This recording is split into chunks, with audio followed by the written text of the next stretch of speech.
The following is a presentation of the Mat Talk Podcast Network.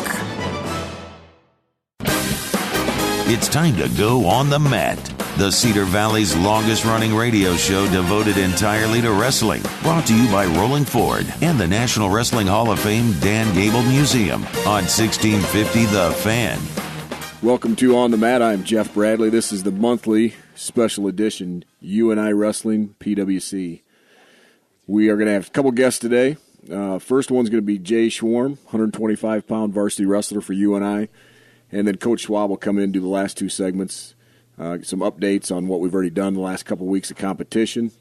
And Joey Laser wrestled out in Colorado. We're going to get some updates on that. So we'll have Coach Schwab here in about 20 minutes. But our first guest, Jay Schwarm, he is a redshirt sophomore from Bettendorf, Iowa.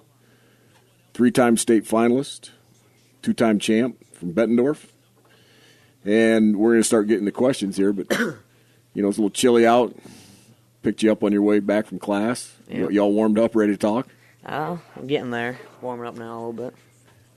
Yeah, these falls and winters in Iowa I hate, but it coincides with wrestling. You know what I mean? So it just makes sense to me.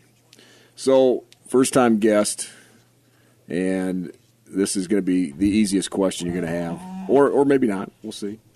But it's from my kids. Okay. So my daughter, Morgan, wants to know what your favorite color is. Favorite color? Yeah. It's not really a color that stands out too much to me. I guess I like black because it just goes with everything. Easy to match with. Going back to that Bettendorf thing? Yeah. Black? Yeah, for sure. And then my son's got two questions for you. All right. He wants to know your favorite food or meal, but he also wants to know your favorite wrestling move. My favorite food or meal kind of just depends on the week. Usually I'll start cutting weight and then I'll start craving something all week, and that's kind of what pushes me through those cardio workouts. But right now, I'm really craving some like B-dubs or something like that. And then what are you getting there? Like you getting the wings? Oh, absolutely. Okay. Maybe a couple apps too, but for sure a little Mountain Dew action. So do you cut down on the dew during the season, or is it just steady as she goes? Yeah, I do. I don't drink a lot of pop right now, or really in general anymore. I switched over to coffee, so it's a little bit better. But my favorite move, I guess, would probably be cradle, just because I do it the most, I would say. You do it the most, and you do it from almost any position, too. So yeah, that's the plan. So we're going to do a little bit of chronological here, Jay. And by the way, you're Jay, J-A-Y, right? Yep. Not Jay like as in J. Robinson. No. Okay.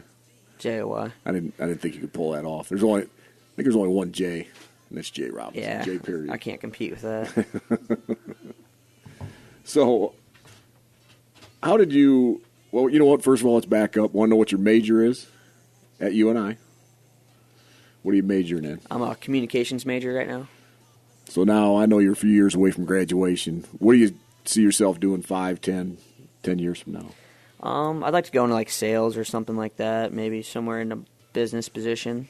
I chose the communications route just because that's really what I want to focus on, not the other aspects of business, but the sales part. Really? So just kind of work on my strengths, I guess. I can see that. So kind of at what age and how did you get introduced to the sport of wrestling? I think I was about 5. I remember my dad took me I wouldn't even like really practice yet. He just kind of took me to practice and roll around with whoever was there that was small enough, I guess. But I don't really know how I got started. I know my dad just started taking me. He used to wrestle, and he probably got tired of me running around the house and needed me to wear down a little bit because I was probably a spaz back then. But yeah, I think I was 5 and just kind of started from my dad taking me. And going up there in the Bettendorf room, or were you somewhere else at that point? I started off in Pleasant Valley, okay, and then PV, 3rd or 4th grade, I started going to Bettendorf because I got real serious in wrestling at an early age. So that's kind of started doing as much club stuff as I could, and they took it pretty serious over there. So you started out about 5 or 6, which a lot of kids do in the state of Iowa. Yeah. And then at what point, or do you remember, 3rd, 4th, 5th grade, where you go, hey, man, this is...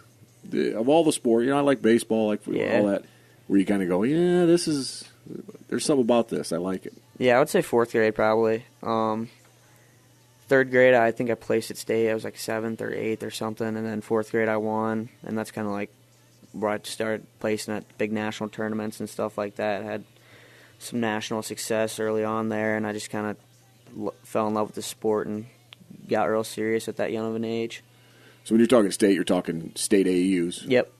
So that kind of led me into my next question. Did you have, it sounds like you had a ton of success early. Mm-hmm.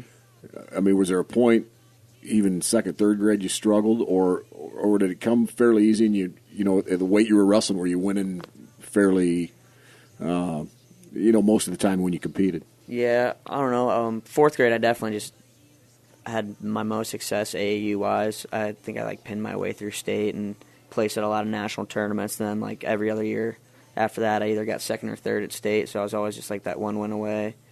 But I'd say for the most part, I was always up there near the top. Because it's interesting when I've done a lot of interviews and just talked to guys, and it's almost one way or the other. Either you're pretty successful, and that propels you to keep going. Yeah. Or you're terribly unsuccessful, and that motivates you to keep going. It's not, you never hear these guys go, I was about 500 wrestler. Yeah. It's guys are 2-20, and then they, I can do this, and then they turn it around. Or guys are always kind of good, and they just keep climbing that ladder. For sure. I think maybe I hit a little plateau there in 7th through freshman year, and then I started picking back up again.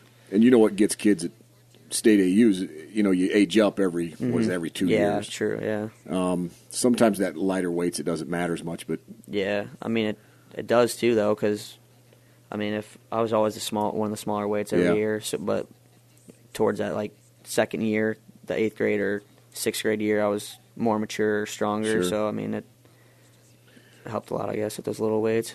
Can you go back in those years and any guys' names that we would recognize now that you wrestled, won or lost? Washburn, 8th grade year. Okay. Took my 8th grade title away from me. So Hunter Washburn. Yeah, now he's too big for me to beat up, but maybe I pack on some pounds this summer, track him down or something. You have to put on a lot of weight. So as you're growing up, it sounded like your dad influenced you. Who were some other guys, mostly for the sport of wrestling, but it could be just molding yourself as a young man? Who were some people that influenced you? Obviously, all my coaches. I was pretty fortunate to be located in the Quad Cities where I'm at, where I have a lot of good coaches. I started off in club with Eric Juergens, national champ from Iowa. I had Dan Knight, 4-time state champ as my high school coach and club coach since 3rd, 4th grade. And Coach Terzino, all the Terzinos, coached me throughout club and high school. And also Pete Bush, national champ from Iowa, so that was a real big one. I just had a lot of great influences and kind of took what I wanted from them, wrestling-wise and mentally-wise. They all helped me in a different way, but just took from them what I could, I guess. And, I guess I didn't know. I knew Danny Knight, of course. Yeah. But I didn't know Juergens and Pete Bush. That makes sense, right? Over assumption. For sure. Terzino's, obviously, that's a connection. Yep. Do you ever kind of pinch yourself and look back at it and go, look at the direction that I had where, somebody from small-town northwest Iowa does not have the luxury of those guys. Those guys were all top-flight coaches. Oh, absolutely. Oh, and I forgot Dan LeClaire, too, also. Oh, yeah. At high school and 8th grade. He helped me a bunch, too. But, I was just, like I said, I'm pretty fortunate to be where I was at and have those connections and coaches with those accolades, and took from them what I could. So as you're growing with those guys, is there a couple nuggets? Because I know most of those guys, and they have similar personalities, but a couple of them don't. Yeah. Which is probably good. They're looking at things different, and you have to react to them different. Is there a couple things from either one of those coaches that you still remember to this day or take it with you? It could be maybe a work ethic or just anything. Yeah, all of them work ethic-wise. They're all really hard workers, but I'd say personality-wise, Pete Bush would probably be the most relatable. He's kind of a laid-back, chill, have fun kind of mindset, and that's kind of what I am. And I remember him talking about his training and when he was in college, and he had the mindset or the metaphor that there's always a cameraman following him around. So I kind of I think about that a lot when I'm working out or when I'm around town or whatever. I have someone watching me, or that kind of just puts things into perspective when I'm working out alone. I need to push myself harder or stuff like that. And I really like that metaphor to use. So that's actually some great advice that I hadn't really thought about it that way, but not necessarily you're on your best behavior, but you're acting like a man and you're mature when you're at least out in public, right? For sure. That's great advice. That's real good advice. So now let's jump ahead to high school. You know, I'd said before, 3-time finalist, 2-time champ. You know, I've asked Max this question. A lot of multiple-time state champs. Was the first one sweeter, the second one, or can you distinguish? I don't know. The first one was nice because I felt like I needed that, and I beat a kid who beat me the year before in the finals, which was cool to get that back. But I don't know. Senior year was kind of just more of a fun ride. I think I enjoyed it more because I got that first one out of the way and was more confident in getting the second one. So I definitely enjoyed that ride a little more my senior year. So do you look back now? You know, it hadn't been that many years. Was it relief junior year, or was it just job accomplished, job done? A little bit of both. Yeah. I mean, I felt like my sophomore year, I was going to get the job accomplished and didn't, so I felt like I owed that to myself to get that back. But yeah, I'd say a little bit of both. You know, and Bettendorf had some very good teams. I mean, I think in your career, your 4 years there, I think you won 2 titles for sure. Yeah, 2 traditionals is what I'm talking about. And I remember some of those teams. Actually, I was with Doug Schwab watching you. I think you already committed to UNI. Yeah. And there was coaches coming up to me on the floor going, man, you might have got, the best one. And which is a huge compliment because I remember those teams. When you were working out with your teammates, was there, well, first of all, were you aware that, man, there's a ton of D1 talent in here, or did you even think like that? Yeah, I think we were I was pretty aware of that. I mean, obviously not freshman year, but sophomore year, junior year. I mean, we had Freddie, who was nationally ranked from the get-go, so that brought a lot of national attention to Bettendorf. And I think my freshman year, we were like as high as like 10th in the country or something. So yeah, we were pretty successful and high-powered early on. So, but I mean, it's not like that motivated me or really anything. So, was there anybody in that practice room? Let's say, you've got 40 guys going, you only go 20 at a time, or you're going a group of 3, say. Yeah. Is there anybody that you might, I kind of want to watch this guy, just for the sheer enjoyment of watching? I know it's your teammate, your friend, but like just the talent and the fun to watch. Oh, for sure. Logan Ryan definitely was a guy looking back would watch. I think like the best group of 3 was him, Drew Sass, and Freddie. Freddie was like that technical, high-powered guy, and then Logan was just a brawler, and then Drew was in there just super athletic, and he'd brawl with those guys, and that was probably the most fun group to watch, I'd say. Now, I know we talked about your state championships. You got second your sophomore year. Yep. But something else also happened that year, and I'm going to kind of spring this on you, so do your best in answering this. All right. So sophomore year, I hear that you break your hand. Yep, broke my wrist. First term of the year or second term of the year or something. So you're on the shelf, and the trainer says, okay, you can come back, but you can't go live yet. Yeah. And the coach is like, no, you're going live. So then when you go live, I heard pretty much everybody in the room throttled you. They might have even called up some junior high guys to beat you up a little bit. And just your confidence was destroyed. That's what I heard. And you probably know where it's coming from, one of your teammates. Yeah, I can imagine. But what do you remember about that getting hurt year and then ended up getting second that year? Yeah, I was out 5.5, 6 weeks or something. I remember I went to the doctor. I think it was a weekend, so we had a morning practice. It was right before conference. And we just got back from the doctor. My mom's walking me in because she's like, you're not wrestling today, And she goes up, tells the coach I'm not wrestling, and then she leaves, and I put my stuff on. I drill or whatever, and I think I'm done, and then it turns out I'm wrestling live, and yeah, I completely forgot how to use my left hand, so I was just getting blasted from every direction, and I was getting pretty frustrated because those are guys I was usually taking it to or at least battling with, and I was just getting beat up pretty good. But yeah, that was not a good experience. Just so you know, that Wagner told me that. Just so you know. That's what I figured. If you have to get somebody back for it. Yeah, he got me pretty good that day, so that's what I expect. So now you're getting ready to graduate, or at least your senior year. Talk a little bit about your recruitment. Who was interested in you, and how you ended up coming to UNI. If it was a tough decision, if it was flip a coin, I could go here or here. And what ultimately made you come to UNI?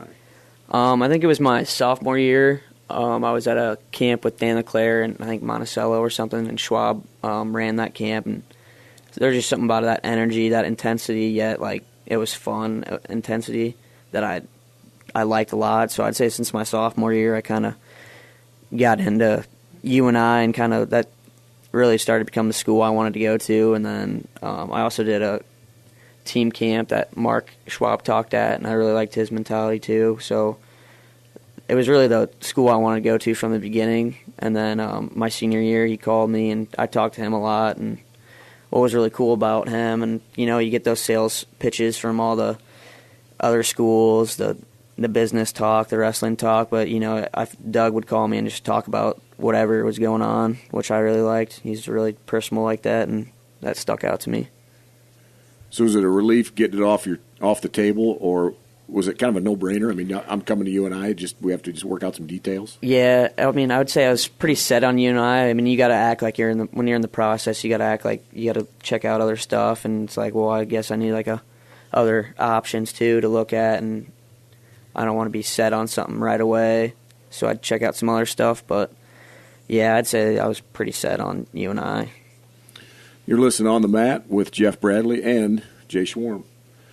Okay, so let's fast forward now. Redshirt freshman year.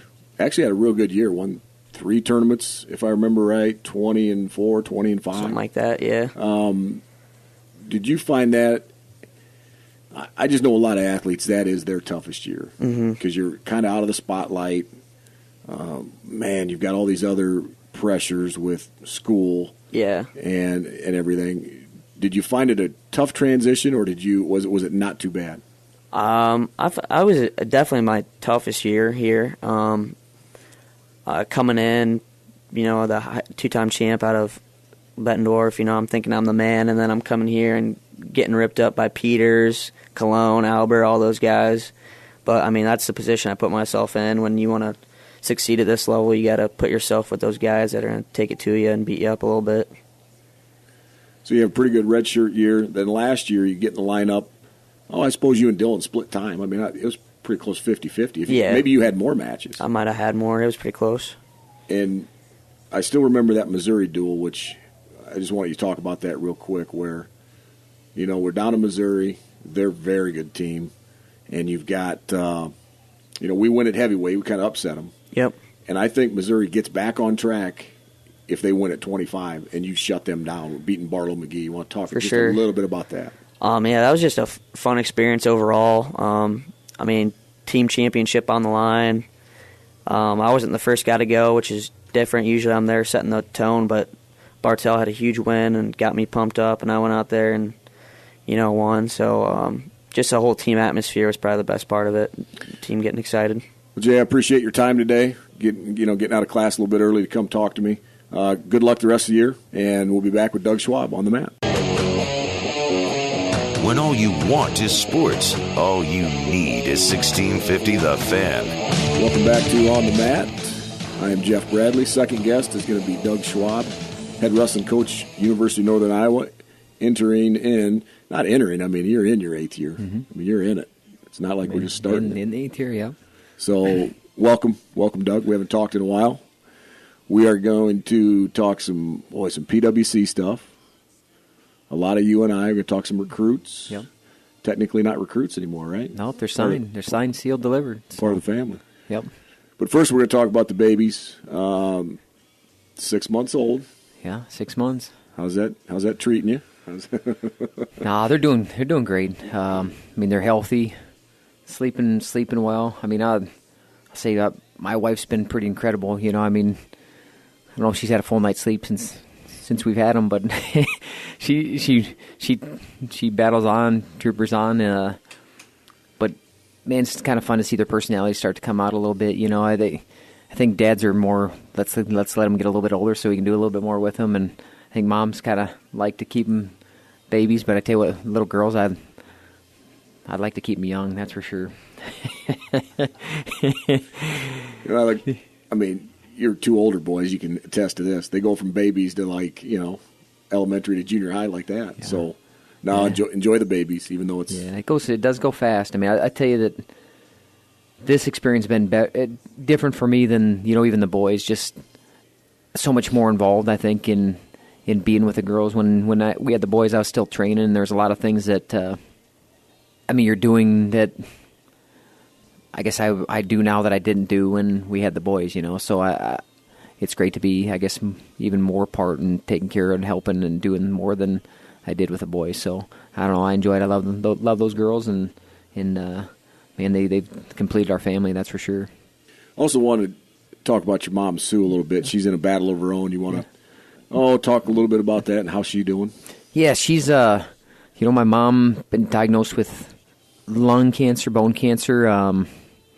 But kind of like I said the other day, her spirit's really strong. We've had a lot of people that have reached out and have. And just the gestures that they make, just the knowing that people care. I was kind of talking the other day at our press conference that, everyone's like the world's a bad place and it's awful. And man, I see all good people around me, man. Maybe people got to get out more and they got to search more and get around good people. But man, I guess I'm blessed with the people that I get to interact with every day, or I choose to interact with every day, or I have around me. There's a lot of great people out there that care and they're trying to help. And it makes a difference, man. My mom's spirit's strong. It was kind of how it went. We went up to Mayo. We knew hey, there was cancer. We knew kind of what was going on. That morning we got up there, and on the sheet of paper they had treatment that afternoon. We hadn't even talked to a doctor yet, but it ended up being the best thing because Mom didn't have time to think about it. She got right into treatment. Her sodium was way down, so she felt bad, like her neck hurt, her headache. She was feeling pretty bad, and now she feels way better than she felt before. That's good. Even though she's on her second round of chemo, and I tell you what, like I said, her spirit's incredibly strong. She's been the rock of our family. Man, been a consistent. I can't tell you how consistent my mom has been throughout my whole life for all of us. It's been incredible. You want to talk about a rock and a foundation, and man, she's been that. So right now, with us, my brothers and sisters, like trying to step up and be that rock for her, and be that foundation to keep everything strong for her and keep her thinking about all the good things in life, and she's going to fight, man. She is going to fight. She does not want to miss anything. She wants to see my boys grow up and girls grow up, and she wants to see my niece and nephews get married and graduate college and all those things, and she's going to fight and battle to do it, everyone's impacted by this disease, and your parents, for sure. There's not a single person out there that hasn't been impacted by it. And, so anybody that's fighting out there, man, you guys are true heroes. And I talked a little bit about, we're doing a cancer clinic on Sunday. So anybody that wants to come out, it's $25. It starts at 11. You'll get to have an hour and a half of clinic. You'll get a shirt. You get to come to the meet, but more than anything, you're part of something bigger. You're able to give back. And we're doing it for a 4-year-old girl, Evie Mueller, who unfortunately she just passed away. Right. She's 4 years old and passed away. So, those are tough sometimes.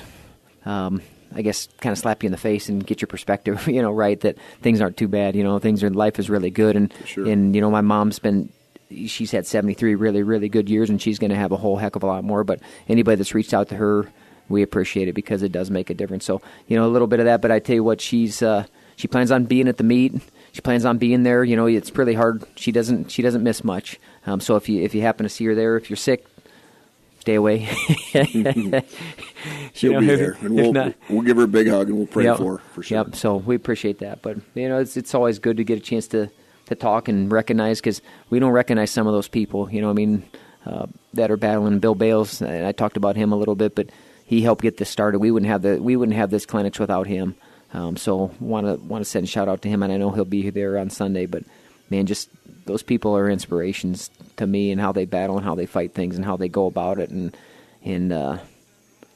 man, it's pretty humbling when you go up and you're in that wing up there and you see all these patients coming in and what they're battling, and you can still have a smile on your face. So, and my mom does. So it's time to cure it, though. It definitely is. Yep.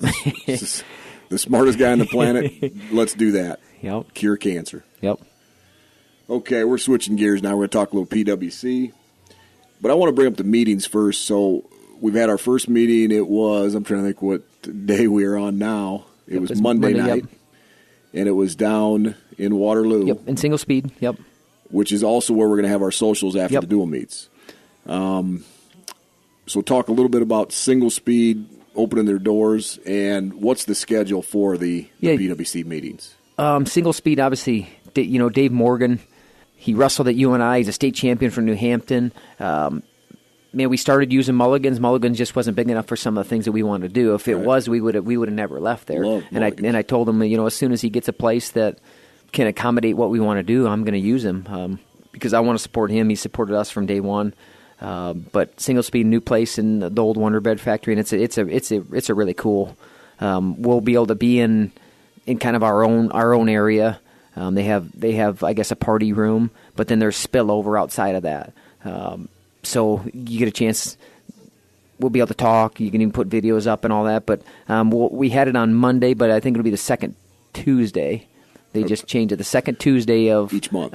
Each month, okay. We'll have a meeting about UNI wrestling and talk about, and people can come and ask questions. And obviously, we'd love to have more people, the better. More people that come frequent his establishment and get down there. If you haven't been down there, you need to. And then we'll have a post meet social this Sunday after the meet. So meet gets over, start working your way down to single speed.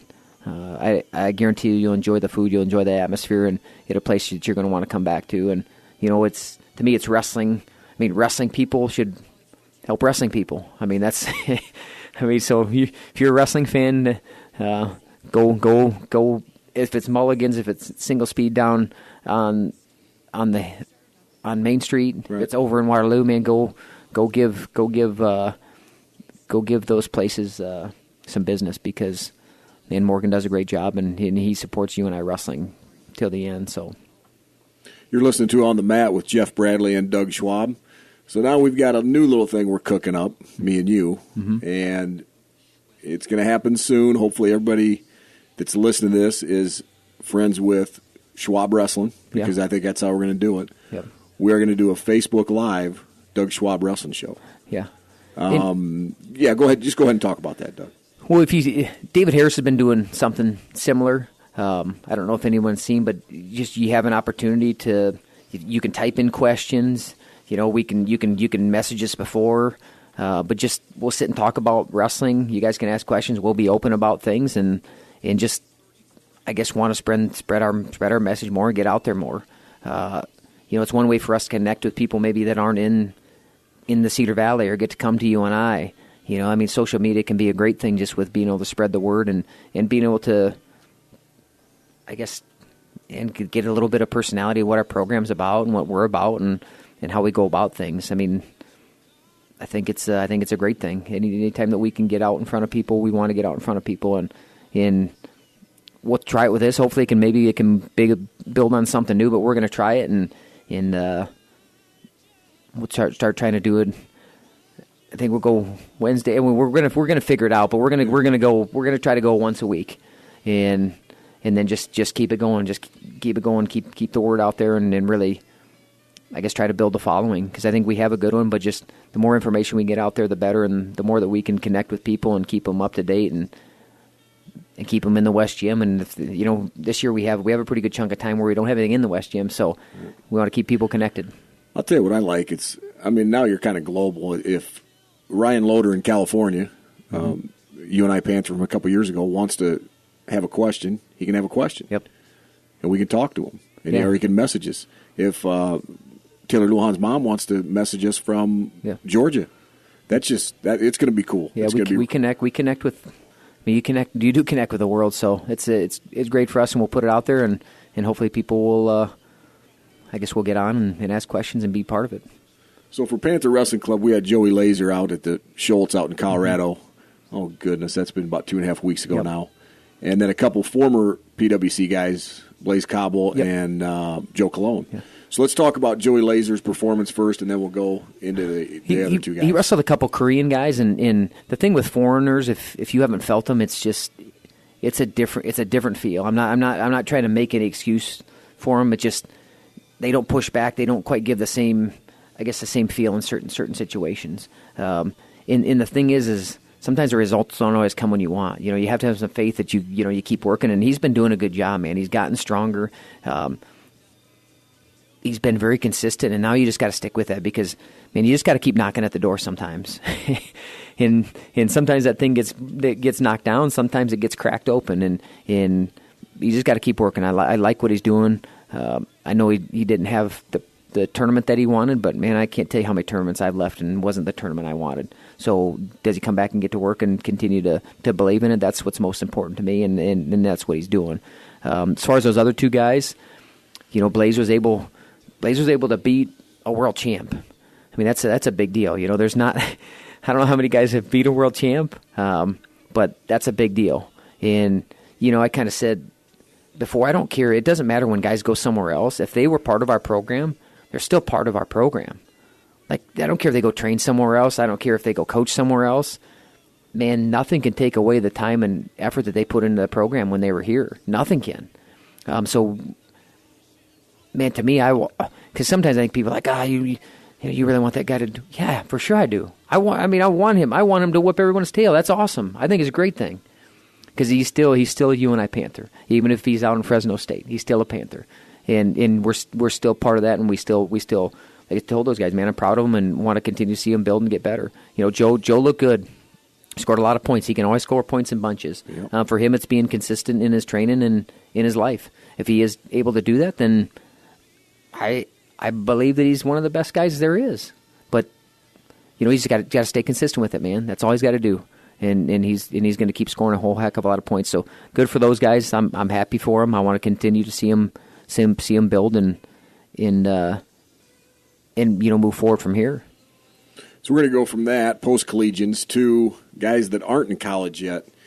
National Letter of Intent Day was that last Sunday? Yeah, we could start last Wednesday. Last Wednesday you could start. So there's a week period. Today's the last day. So how the signing period goes is you have a week window in the fall. And if you don't sign that week window, then you have to wait till the spring. Right. So that's why you hear so many guys that, and they want to get it done, but also now the season's upon them. They know where they're going. I mean, you can really kind of, I guess, envision how you want to move forward and where you're at and those things. I think it just relieves a lot of stress with kids too, you know, because it ends up being a pretty stressful thing about where I'm going to go to school and where I'm going to spend these next 5 years. What am I going to do? And it alleviates everything. But, you know, we were able to sign 9 guys, 9 Iowa kids. And that is always going to be the foundation of our team. Iowa, small town, guys that want to work their tail off, believe in the program, you know, and all these guys have had success.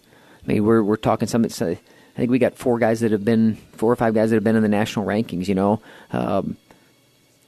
Obviously, it's about developing them and continuing them to improve, but excited about this group of guys that we got.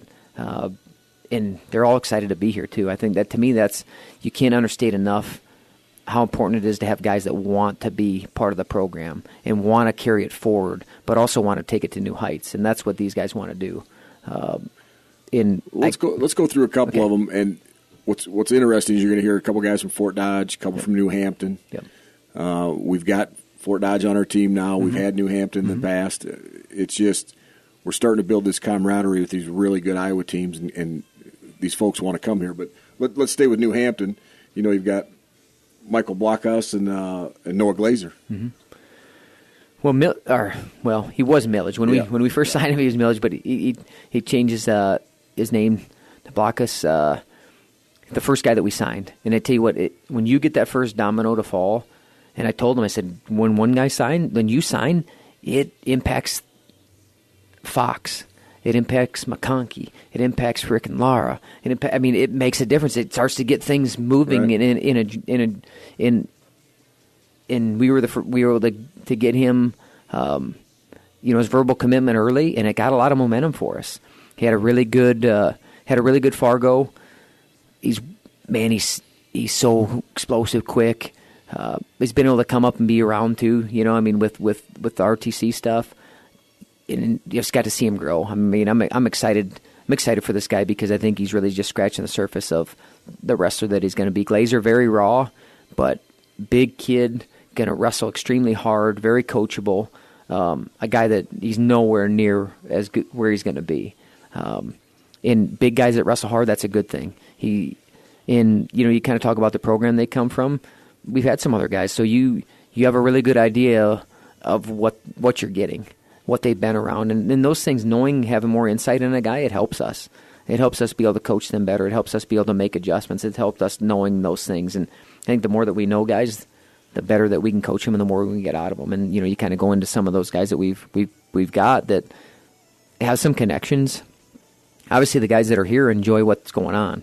You know what I mean? I mean, it's if guys are having a bad experience, then they're going to tell that guy, well, I'm not having a very dang good experience here. I don't know if this is a place you want to come to. But obviously, those guys feel good about the experience that they're having and what they're around and the atmosphere that they're part of and what they're building. You go to those two Dodgers in Laura and Bennett.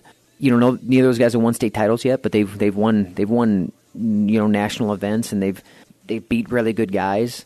It took to my senior year to win a state title too. So it doesn't really matter. It matters what these guys are going to do and how they're going to work. And both those guys are excited to be here. Which when you have a brother on the team, man, those guys are tight too. They're very tight, and right. They're going to help. They're going to help build each other, make each other better. Which is crazy is that he committed to Iowa State first, and then I think kind of as it went, this doesn't quite feel right. I want to be at UNI. I want to be with my brother, and that's where he is. And we got him and Bennett, and Well, Coach, I love having those small town Iowa boys. We got to take a break, but I want to talk about the other national letters of intent we received. In just a moment, we'll be back on the mat. Log on and listen online at 1650thefan.com, the online home of 1650 The Fan. Welcome back to On the Mat. Our third segment, going to stick with head coach UNI Wrestling Doug Schwab. Going to finish up talking about these guys that will not be on campus, obviously, this year. They will be a freshman in the 2018 to 19 season. Let's see. We left off. We knocked out the New Hampton kids. Love those guys. Love those Dodgers. Yep. Bobby Thompson. Yep. Man, hard-nosed guys over there. Let's talk about now Biscaglia and Gable Fox. Yeah, Kyle Biscaglia, man, very, very smart wrestler. Has won all the way up. Very smart kid. Does everything really, really well. Excited to add him to the team.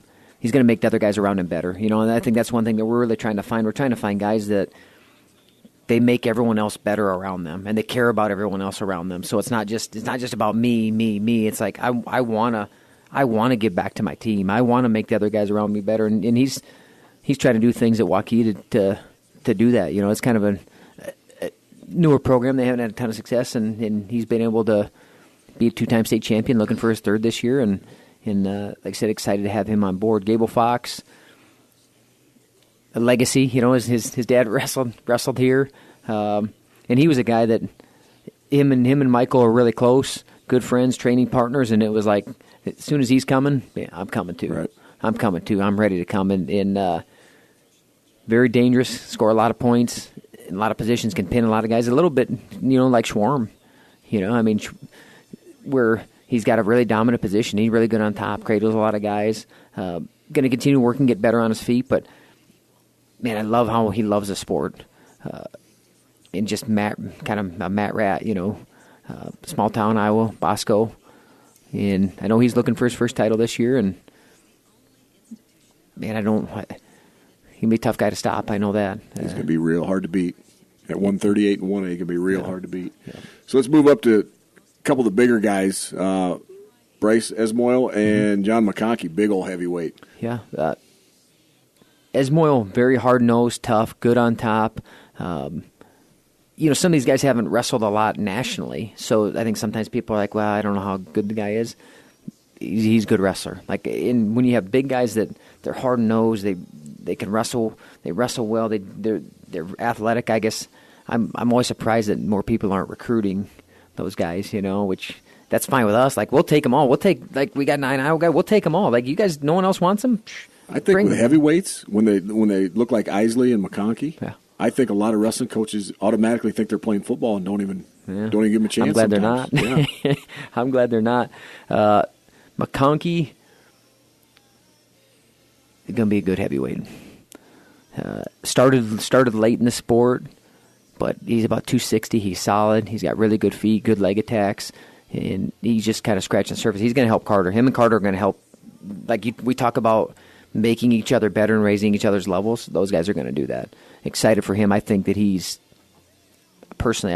way underrated. I know he didn't have a good. He got freestyle a little bit in Fargo. You know, he just didn't have a ton of experience, but man, that's fine with us.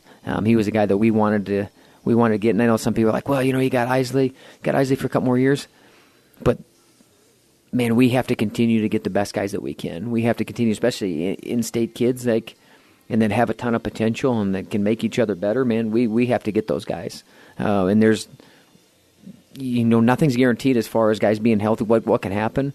So we are excited to get him on board. You know, Randy's got a very good eye, for bigger guys, and he was a guy. He actually saw him at Disney Duels and was like, we need to get this guy. So we got him. So the ninth guy, and not necessarily in that order, but it just happens to come out that way, Tyrell Gordon from Waterloo East, coached by a UNI guy back in the late 70s, early 80s, Jay Llewellyn. Talk about Tyrell, and obviously I've seen him a little bit too.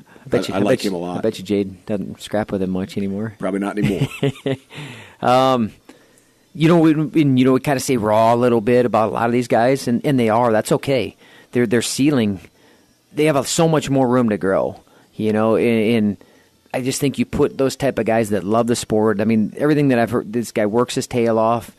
He loves the sport of wrestling, and he's really scratching the surface, I think, of how good he's going to be. Was able to be a Fargo All-American this year in freestyle. Can throw guys. Can do a lot of things. I think just for him, it's just kind of getting in around a bunch of people that are going to push him. And for me, having a kid from Waterloo, it's awesome. We haven't had anybody from Waterloo on the team since I've been here. You know, so that's an important thing for me. That local, and even having even more significant that they're from Waterloo. You know, we've had guys from Bosco and New Hampton and Waverly and, you know, all these surrounding. But man, to have someone from Waterloo, you know, Dan Kelly, we got a guy from Cedar Falls, but to have somebody from Waterloo, that's important. Waterloo East too, you know, I mean, Millboy. Yeah, for sure. You know, I'm excited for him and the potential that he brings. And just like I said, so many of these guys are scratching the surface of how good they're gonna be and can be. Now it's just a lot on them about what they're gonna willing to put forth, but also us developing them and putting them in the right atmosphere. And I believe that we have it. That's at UNI. So. You're listening to On the Mat with Jeff Bradley and head wrestling coach at the University of Northern Iowa, Doug Schwab.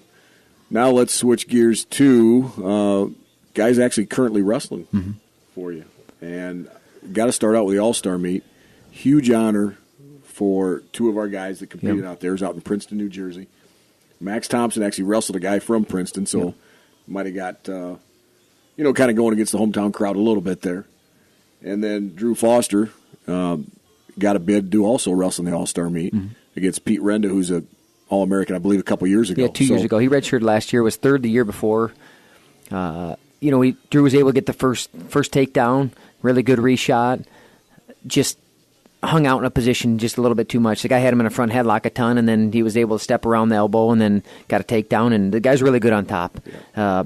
He'll high-thigh you to death, and that's really what he was able to do. So for us, we won't see NC State any other time, so it was great for him to be able to feel that guy and understand where he's at with him on his feet, understand with positions. But, the first match out, a lot of first match out aren't one of the top guys in the country, so our guys had to kind of raise their level up right away.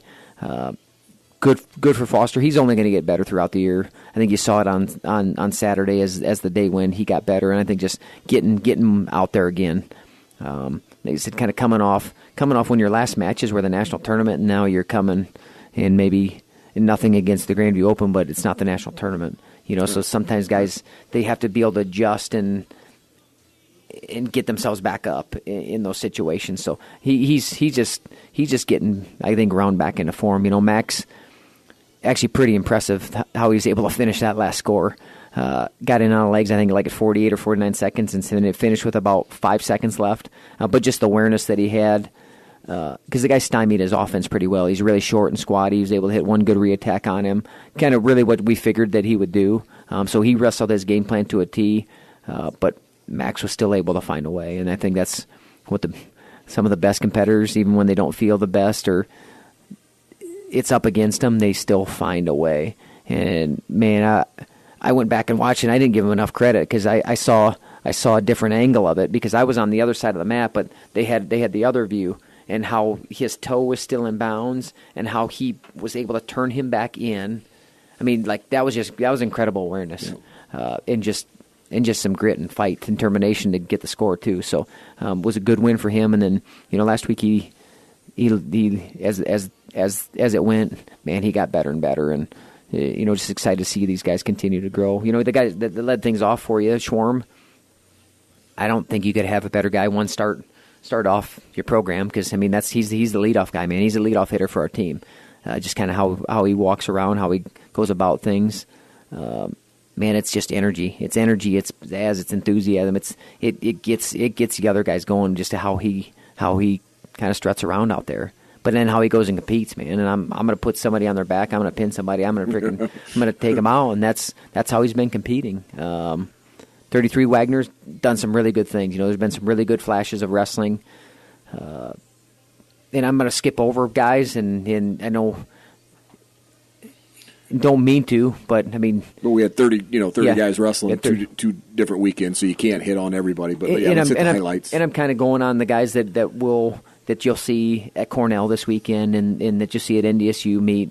So I'm kind of hitting on more of those guys. Some of our young guys, they've done some really good things too and competed well. I mean, Skidlarzik's done a whole bunch of good things. Shipper, even though he's undersized, is doing a lot of good things. Schoenfelter's been able to win the last two tournaments. Right. He's beat Yan a couple times. A teammate and avenged a loss. Yep, which is hard to do a week later. So. Which is a great thing. Lara the week before he tweaked his ankle. I mean, these guys are showing flashes, but now there's signs. But now we have to be more consistent with those things, and that's what we're working on doing, and we've definitely told the team that that's an important thing. So we're gonna push in these next couple of weeks because they have a little bit of time off and get them ready for these next couple of events. But kind of going on, Elber was good to get him back out there. I thought he looked very sharp, very strong. He looks like he is a legit 41-pounder. Max looked good. Payton, I thought, looked really good. Crisp, explosive. The thing that was exciting to me is he didn't panic. Because then last year you kind of see almost like his eyes would get big and almost panic. Right. There wasn't any of that. Even though he gave up a couple takedowns in the one match, he stayed the course and believed.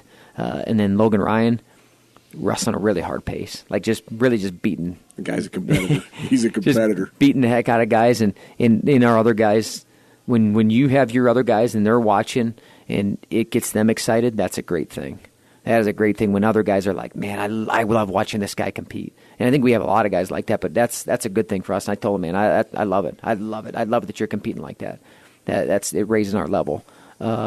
65 needs somebody to step up. You know what I mean? I mean, Kelly or Patton we need someone to really step up and take that spot and really take it and make it theirs. 74, Lujan, flashes of greatness always. Now just consistent.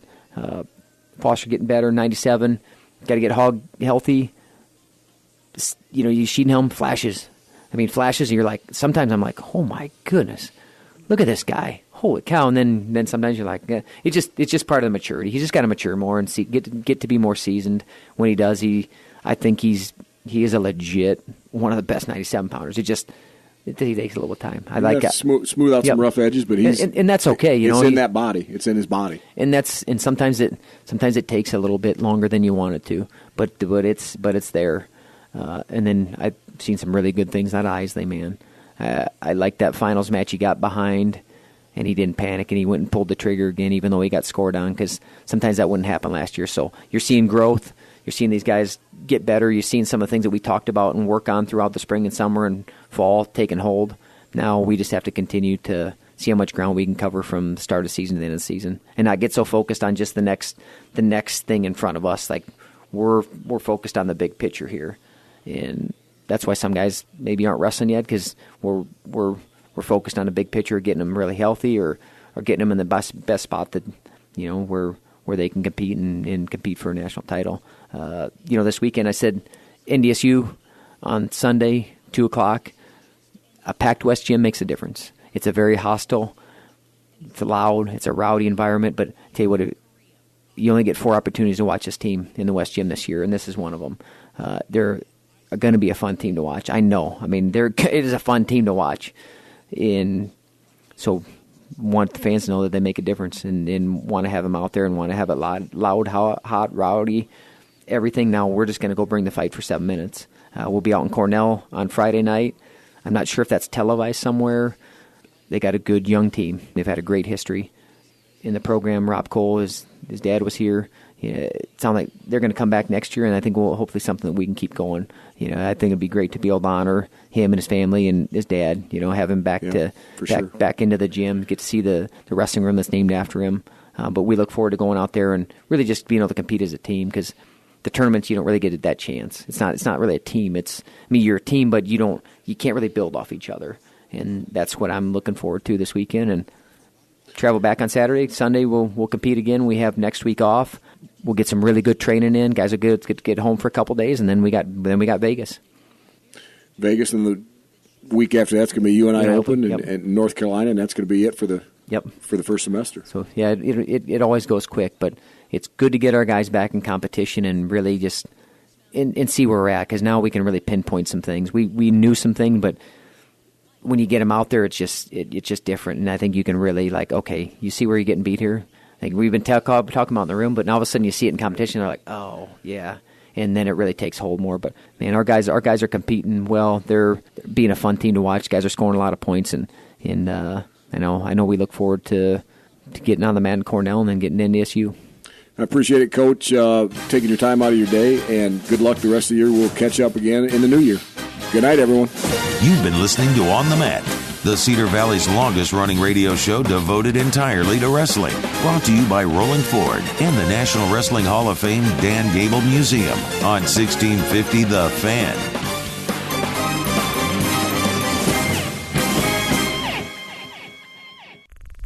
This show is part of the Matt Talk Podcast Network. For more wrestling podcasts, head over to MattTalkOnline.com.